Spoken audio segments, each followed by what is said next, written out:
Bonjour, nous allons vous raconter la vie de Pier Giorgio Frassati, un bienheureux Italien né en 1901, un exemple pour nous tous, surtout pour la jeunesse. Pier Giorgio Frassati naît le 6 avril 1901 à Turin en Italie, dans une famille bourgeoise mais peu croyante. Il semble cependant avoir reçu la grâce de Dieu à sa naissance. Il reçoit une éducation très stricte. Pier Giorgio Frassati montre très jeune un dévouement pour les autres, en particulier pour les pauvres et les malades. Alors qu'il n'a que 5 ans, Pier Giorgio Frassati voit un jour une femme avec son enfant assis sous le porche de leur maison, pieds nus. Il donne sans attendre ses chaussures à cette dame et son petit garçon. Sa maman lui donne le goût de la montagne. À 11 ans seulement, il gravit avec elle la montagne Castor, qui culmine à plus de 4000 mètres d'altitude. Il fait sa première communion alors qu'il a 11 ans, en même temps que sa sœur Luciana.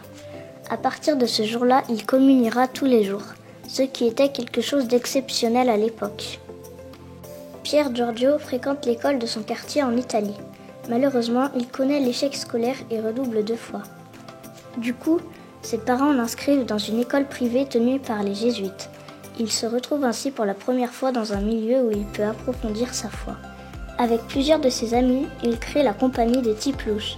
C'est un groupe dont le mot d'ordre était « À nous, il n'est pas permis de vivoter, nous devons vivre ». Le but de cette compagnie était d'organiser des randonnées en montagne. Il y entraîne ses amis à vivre leur foi avec joie. Pier Giorgio s'occupe des malades. Il est notamment très actif lors de la grippe espagnole en 1918. Il voulait donner un sentiment de dignité à ceux qui en manquaient le plus. Il donnait de l'argent, mais surtout de sa personne. Il disait « C'est parmi ceux qui souffrent et parmi les pauvres que je vois la lumière, cette lumière que nous n'avons pas. » Pier Giorgio attrape la polio, une maladie grave, lors d'une de ses visites à des malades. Il meurt en quelques jours, à l'âge de 24 ans. Ce n'est qu'après la mort de Pier Giorgio que sa famille prend connaissance de ses actions de charité.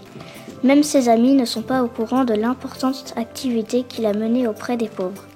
Lors de son enterrement, des milliers de personnes, dont de nombreux pauvres de Turin, sont présents pendant le trajet jusqu'à l'église.